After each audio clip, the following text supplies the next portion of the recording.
Good morning, ALC. I'm Jose. And I'm Steven. Welcome to C103 News. Steven, did you know it's Breast Cancer Awareness Month? Oh, is that this month? Sure is, Steven. And here is our news team with some information about breast cancer awareness. Alright guys, as October's winding down, this month was Breast Cancer Awareness Month, if you guys didn't know. And here's some facts about breast cancer awareness. Did you know? About 12% of women in the US do get breast cancer.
So Brandon, who in your family had breast cancer? It was a really close family friend. Okay. And how did it affect you guys? She died at a pretty younger age. She has multiple daughters. It was really bad to not be able to have her in my life anymore, especially her daughter's life. So it affected you in a big way. Yeah. How did you and your family cope with it? It was really hard because she was kind of a mother figure to me, but it was kind of just try to move on in life, go with the next day. So you feel like you lost someone big in your life? Yeah. Okay, thank you. Thank you. So I'm here with Chase. Chase, who in your family has had breast cancer? My grandma. Your grandma. Okay. How did your grandma having breast cancer affect you and your family? It affected me not as much as my mom because I was still young, but it affected my mom a lot because I was her mother. And how did your mom cope with the pain? My dad helped me and her throughout the way. She bought her gifts and everything, so helped her out. Thank you. Welcome.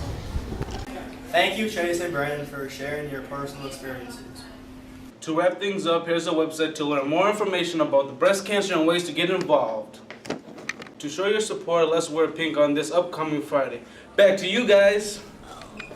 Thanks for the info, team. Be sure to show your support this month by wearing pink or purchasing products that donate a portion of their proceeds to the cause. Steven, this is your first year at the ALC, but I'm sure you can already notice some big differences between our school and the mainstream schools. Definitely. In fact, my news team did our story this week about the differences between the two.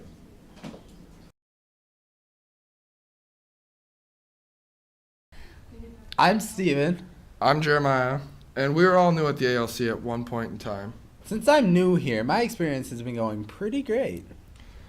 Well, we're here to check up on some of the new students and staff. Let's do this. What's up? I'm Steven. I'm here with Mr. K. We're going to interview him about his experience at the Rochester ALC. So what has your experience been like here? It's been pretty good. So far, I've just been getting to know kids and the staff and how things work. It's been a real positive thing, I think. Been a pretty good shift from where I've been before. And what was it like before? So I've only taught in mainstream schools before, and slowly learning how to adapt to fit the needs of the students at this school a little bit better, and trying to make sure that I'm making it a positive environment for every kid in my classroom. All right. So what's the difference between mainstream schools and the Rochester ALC?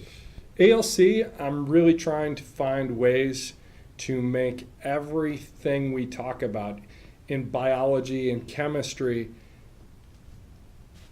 founded in real world applications. Yeah. So not just like what's an atom, what's an electron, what's a proton, but I'm going to try to hopefully meld that into why do you need to know this on a day-to-day basis. And so I feel like I'm trying to do a better job with that than I used to before.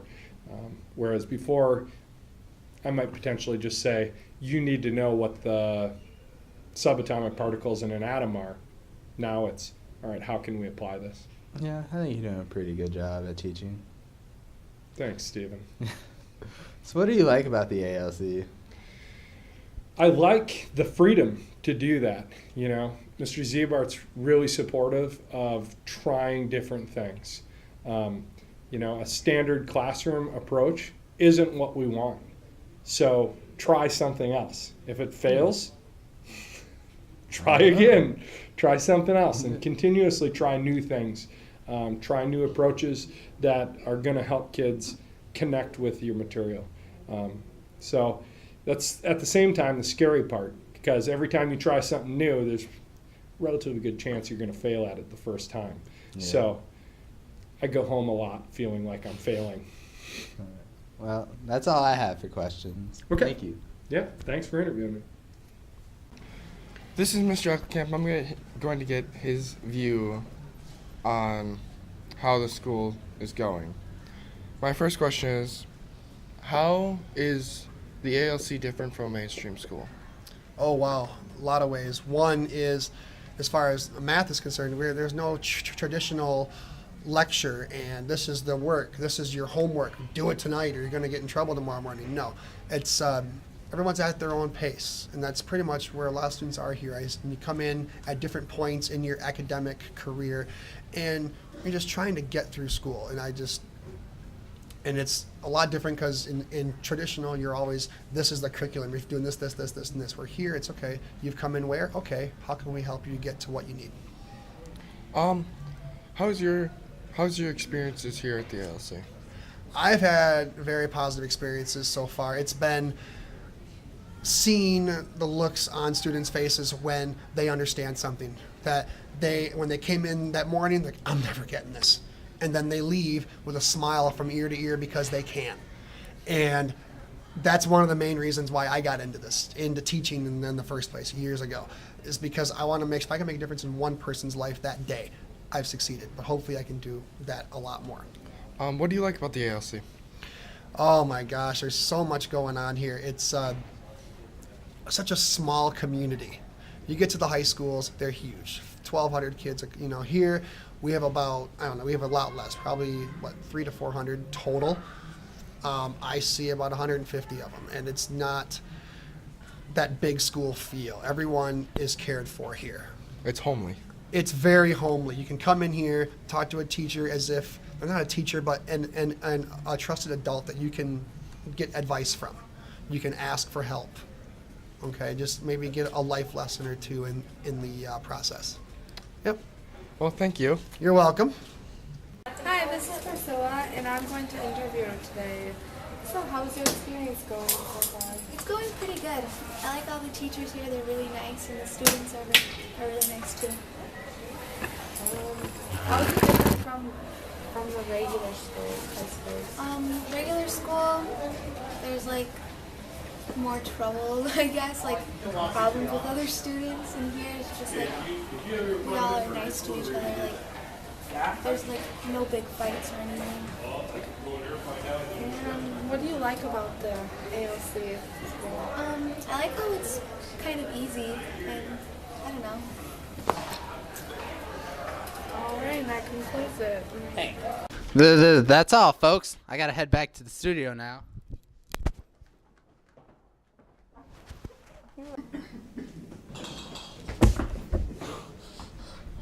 I made it back.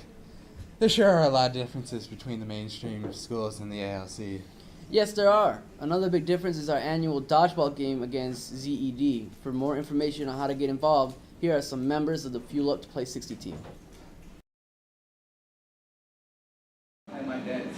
Hi, I'm Bailey, and this is Garrett, and we're from Fuel Up to Play 60, and we're going to tell you guys about the dodgeball game. When are signups? Sign-ups is October 27th through the 31st. You need to see Miss Petersley, and if you do not sign up, you cannot play. When is practice? Practice is from 8:30 to 9 a.m.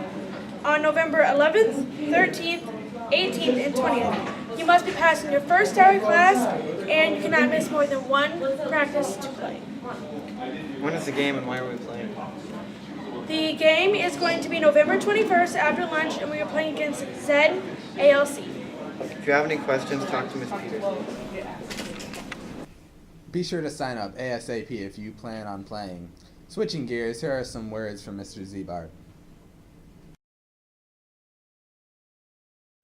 Welcome to another version of Z60. Today's topic, citizenship. I talk all the time about the two goals that we have here at the ALC for our students. One is to graduate and two is to be a good citizen. Today I want to talk a little bit about what being a good citizen might look like. You may know or have figured out that the ALC does not have bells and we do not have passing time.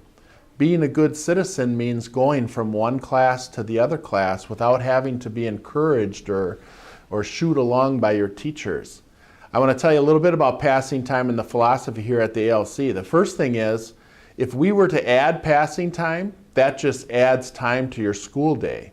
So if, say, we wanted to put a 5-minute passing time in between each class period, that would add about 40 minutes to your classes. We don't want that.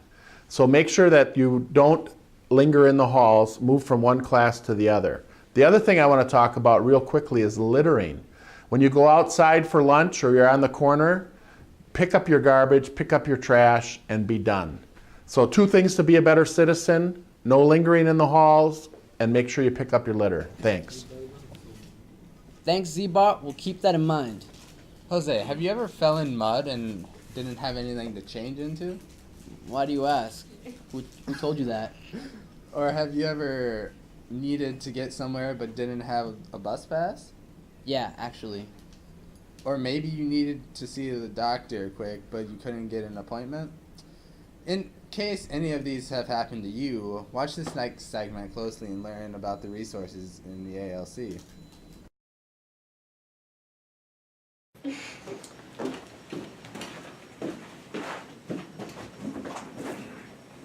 Man, I'm so hungry, and I don't even got anything to eat at home. Yeah, Jose, I'm not really feeling too good. I really wish I had a ride to see a doctor before work.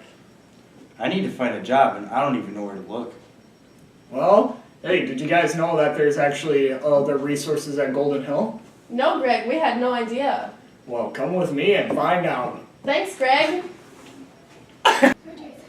So I am here with Amy in the daycare, and I'm going to ask her a few questions. Who can use the daycare? Anyone who's a student of the Rochester Public Schools. It does not have to be somebody who goes here. It can be somebody who's a student at any of in the schools in Rochester. Okay. How much does the daycare cost? $47.46 per day. Oh, all right. And anything else you wanted to tell us about the daycare? Only parents of the kids and student employees are allowed in the center, and that's for security, safety reasons. All right. Well, thank you very much. Thank you. Hey guys, I'm Ashley, and I'm here to talk to you about our job wall. This is it, and it has many, many job listings, so make sure to check it out, and it is updated frequently and located right outside of Mr. Rood's room. Did you know we have a health clinic right here in our school? And I'm going to tell you a little bit more about it with Fama. What services do you guys provide? It's cute. My name is Fama, and I'm the health coordinator here at the ALC Clinic. Some of the services we provide to the ALC Clinic or ALC students is acute illnesses. If you have a minor injury, if you would like to have some sort of a discussion about health habits that you would like to change, we offer counseling. We make a few referrals to other community resources facilities. Since we're a small clinic here, we can't take care of all the things, but we're here for the ALC students. That's good. And who can use these services? As long as you're an ALC student, or if you have a child in the daycare center here, the services are free to you and they're available to you anytime or whenever the clinics are open. Also, don't you need your parent permission? Yes, you do. At the beginning of the school year, your parents signed a document that states that it's all right for you to come into the clinic. So just make sure if you want to be seen at the clinic, go to the front office, and then the front office staff will give you a green card. And that green card allows us to provide you with the services you need. Great. And what time are you guys open? So we're open Tuesdays, Wednesdays, and Thursdays. We have 2 shifts per day. So 9 a.m. to 1 p.m. and then we're closed for 1 hour, and then 2 p.m. to 6 p.m. Great, thank you. You're welcome. All right, and we have Cheryl here, and we're gonna go ahead and ask her a few questions on who could get a bus pass. So, who is actually eligible to get a bus pass? Rochester Alternative Learning Center students are eligible for bus passes. If you have a 7th hour, you can get a bus pass. If you go to school within a school, you're eligible for a bus pass. Or if you attend night school, you can get a bus pass. If you are eligible to be routed on a Rochester district school bus, then you would not receive a bus pass. Okay. And who would I go to get the bus pass? You can either get one, they're in the office, and you can either talk to me or Karin, or in a pinch, Doug. If Karin and I aren't available, Doug can get a bus pass for you too. Okay, and if I was to get a bus pass, how would I figure out my route? We have bus route information schedules from the bus company, so we can help you figure out what route you need to take. They're all right here, and we can also show you how to use the website, so you can type in an address of where you're starting and where you want to go to, and they'll electronically do a route for you too. Okay, interesting. And actually, who pays for them? The cost of the bus passes come from our transportation budget, so it's part of our school budget, and they cost $8 for a 10-punch ticket. So every time I give you one, it's like I'm giving you $8. So don't throw them away, don't give them to your friends, use them only to come back and forth to school. If you get a bus pass for us and you only ride the bus 2 or 3 times and you're going through your room and you realize, oh, I have this bus pass, now I have a car, I don't need a bus pass anymore, bring it back to us. Don't just throw it away, because it's money. So. All right, thank you. You're welcome, Greg. Did you guys have a hard day at work and you didn't have any time to wash your clothing? Then come to the RALC's washing station. You don't need any detergent, no soap. It's all here for you, and it's near the Rams area near Miss Sanderfoot's room. If it's locked, just talk to Lois or Doug. Hey guys, I'm here at the clothing shelf located right next to the cafeteria, and as you can see, we have plenty of clothes if you ever need a change or some clothes to take home. We also have personal grooming items over here, and if you need to use any of this stuff, just go down to the office and they'll help you out. We also have a shower right across the hallway.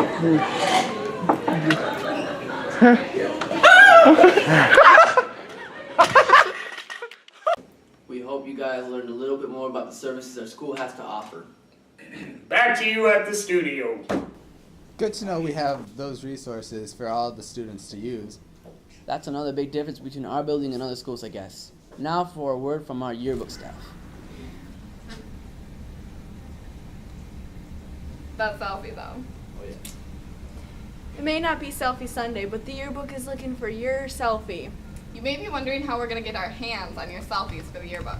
Well, if you download the app, replay it, you can download any selfies and any other pictures that you'd like to have in our app, but no hand signs. The app is very sensitive, and here's a quick look at how it looks. If you are interested in purchasing a yearbook, they're on sale for $25 on jostens.com, or see Miss Baethke to purchase one. And there are only 50 books being sold this year, so you should probably hurry up. Can't wait to see how the yearbook turns out. Same here. Speaking of yearbooks, the yearbook staff will be selling boograms again next week during advisory. So bring your money and you can send a boogram just to your friends. You know who I bet would really appreciate a boogram? Lois. Here she is with this week's Life Tips. Good morning, students and staff. Welcome to another segment of Life Tips and the power of attitude. Today I have a new staff member with me, and his name is Jens Boyum. Most students have probably seen you, Jens, in the hallways, and he usually goes by the name of Mr. Boyum. So I stopped him this morning and said, tell me a little bit about attitude, and what's your attitude? So what do you think? Attitude to me is about the way you approach life. And to me, I would say that I've, over the years through practice, I've gained to have a positive attitude. Okay, over years of practice, you've had a positive attitude. Were you positive when you were a kid? Not the most positive. Okay, so you mentioned practice. How does one practice to get a positive attitude? For instance, the best way to explain this would be an example. So I would say if I was going to have a hockey tryout when I was going to high school, the idea was even if I didn't necessarily think I was going to make the team, I would plan and practice like I was going to. And so if that meant I needed to watch more stuff online to figure out different techniques, or if I needed to put in extra time practicing on my own, that I was going to do that and plan to make the team even if I didn't necessarily think so. So you're telling me it was about the power of positive thinking. I can, therefore I will. Exactly. Hey, anything else you'd like to share with your audience today? I just want to say, if you honestly believe you can do something, and if you practice and aim to do it, you will accomplish something better than you anticipated. Okay, thanks for the interview. Have a good day, and we'll catch you next week on another Life Tip segment. Thanks, Lois. And thank you for watching C103 News with us this week. Tune in next week for another episode. Signing off. Have a great week.